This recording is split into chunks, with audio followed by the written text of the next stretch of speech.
anyway, I did a little more research on some of these battery-operated cars, not because I like them, but because I'm wondering how they can pedal a battery-operated anything.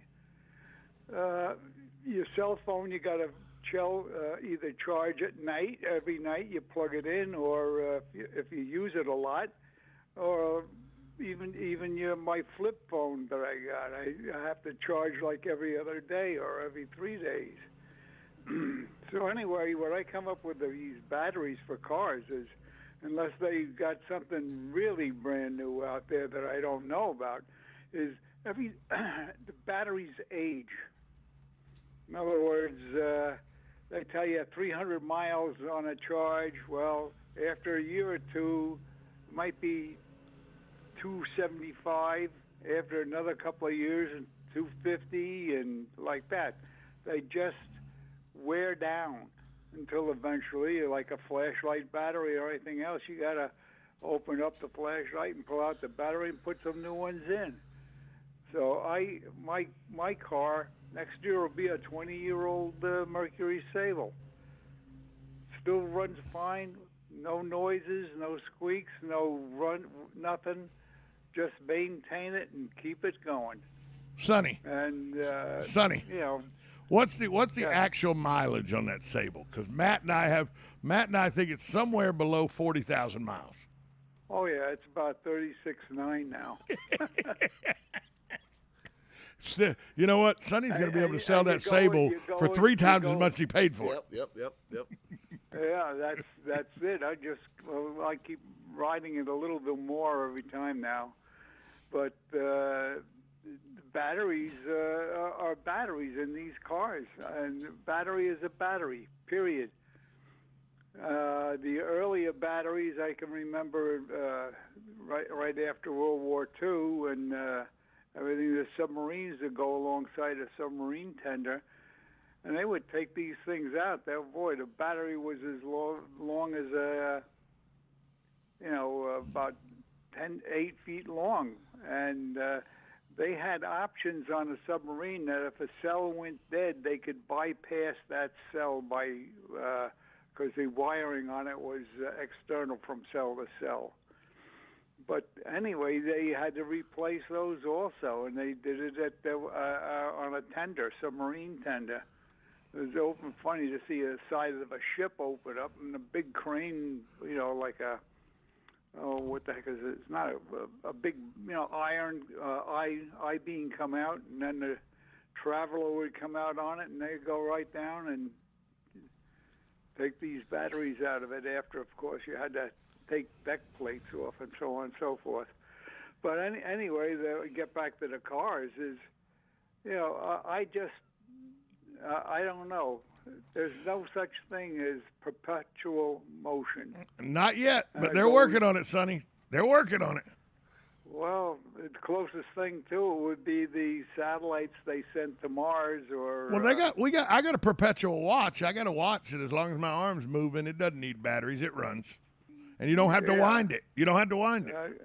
Yeah, I got one of those too, but after a while, they don't keep time. You're right; they wear out after a while. Exactly. Your hand a lot. You do. You're entirely correct, Sonny. Well, anyway, it amazes me that nobody tells you this stuff. And the other thing is they actually find out how much it will cost you in electricity. Of course, the electric company sells by. We still don't know that, Sonny. And that's the thing that concerns me the most. Thanks for the call, Sonny. By the way, we need to get to a break. But Happy Easter, everybody. Happy Easter, Sonny. Happy Right. Easter. Wow. But Sonny's right about that. That's what worries me the most. Is right now, a gallon of gasoline costs $4, and there's taxes put on that. Right now, you spend, the average person spends. I would think the average person, I'll tell you what I spend on average. I spend about $80 a week in gas. So in a month, I spend about $320 to $350 in gas. Is my light bill going to go up $300 to $350 a month if I go to an electric car because I'm not using gas anymore? Because if that's the case, somebody goes, well, Tom, but you wouldn't lose that money because you're not paying it in gas. You're paying it in an electric bill. Yeah, OUC, the Orlando Utility Commission, just announced this morning they're going up 10% on the bill. They're going up. So, just like gas, an electric company, it can get an electric company charges at the end of the month. You don't pay it every time you plug in. It's a little more difficult to make sure you save enough money throughout the month to pay a $700 electric bill because your car is charging. Right. and the other thing to the other side of this whole thing is we're paying. I know when I had a gas station, it was 52 cents of every gallon of gas was tax. Right. It's now almost $1 now. Okay. So we got to take in consideration if we start plugging everything in. Okay, the electric company may raise their rates. What are we going to do with all the tax money? Where's the state going to get all the tax? Well, the electric company's going to have to give some of that rate. So will they tax the electric companies? No, they're going to tax us. They're going to tax us. It'll be part of just like a gas. What's going to happen is you're going to have, instead of having at your home, you're going to have electric stations. Or we're going to have 2 meters because I don't think one's going to be for the car, one's going to be for the house. house. Yeah, it's going to have to something like that. Something's and they still have no way. Like you can go to these Tesla power-ups, and you get an hour to get you another 50, 60 miles. Exactly. We're still going to need something that within 5 minutes you can go from empty to full. Yeah, exactly. And I don't know how they're going to do that. Because I can go from empty to full in 5 minutes or less at a gas pump. That's right. You can't do that at a Tesla charging station. There you have it. And then what's to stop with it? Because there's no regulation now. What's to stop Ford from making a different plug than he uses on Chevys? Well, I know the way gas is done. Right. But they're going to have to pass that legislation very soon. Well, because all these companies are doing it. Well, and that was with what we had to deal with back in the day, like with scan tools and devices. You said that they were all selling different. Everybody had a different connector. But now the government came in 1996 and said everybody's going to have. But does that extend to these electrical cars? No, probably not. Right. So, and I remember that I had that I had the 2004 F-150, that a proprietary tool from Ford was the only way you were getting those spark plugs out. Right. And then half the time they broke off, even with that tool. So, these are all questions, and nobody's yet. Even with all these questions that people are asking, nobody's yet still explained to me how the grid's going to handle it. Because we still shut the grid off in the summer because it can't handle everybody's air conditioner running at the same time. If it can't handle your air conditioner running at the same time, how's it going to handle charging cars at the same time?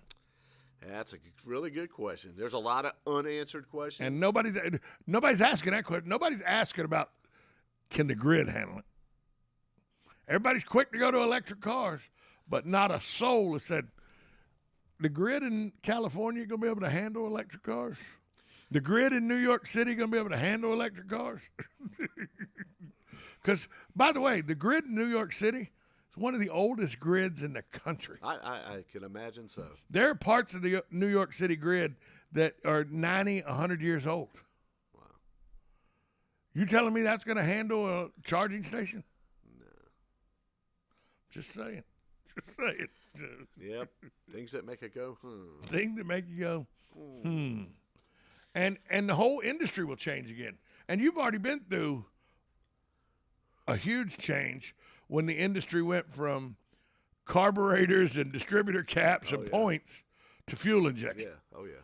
People say, well, that wasn't that big. That was a massive, major change. And we go through it all. That's the one thing about our industry. It keeps you on your toes because we have been going through from 1980 to right now to 2022. The cars changed every year almost. Oh, my God. No, every 6 months. That's why a lot of times when we call and get parts, they need to know what day it was, or the month it was manufactured. They need to know the last 8 of the VIN number because the number is in sequence, and that number before that number, it uses this part. And it used to be so easy. You knew that 1975 cars were actually manufactured before September of 1974. Right, because they came out in 75s in September and October of 74. So, And so right now, the car in this last September, here we are in what we're in April now. Right. This last September, we're a year behind right now in the new year makes and models of right now. yeah, with the pandemic and everything that happened and the lack of parts and everything, our car industry's lagging behind. We had a Cadillac yesterday that needs a module for it has a lane departure sensor out. It's actually this is actually a control module that's gone bad. So we called Cadillac, we called Chevrolet, we called GM, we called all the play. Okay, yeah, here's the part number and here's the part, but you can order it. But we just can't tell you when you're going to get it. Is there any clue? Nope. There is no. Well, that's when I had the recall on my rear track stability. I called Cadillac. I go, hey, they go, we haven't even got the parts yet. Yep. I go, when do you think you'll get the parts? We have no idea when we'll get the parts. When we get them, we'll call you. Yeah, that's exactly right. 5.5 months later, I got a call. That's right. They had no idea. GM had sent out the notice. Yep. And the dealership was like, yeah, we have no idea when we get those parts. They do that all the time. Matt, tell people where you at.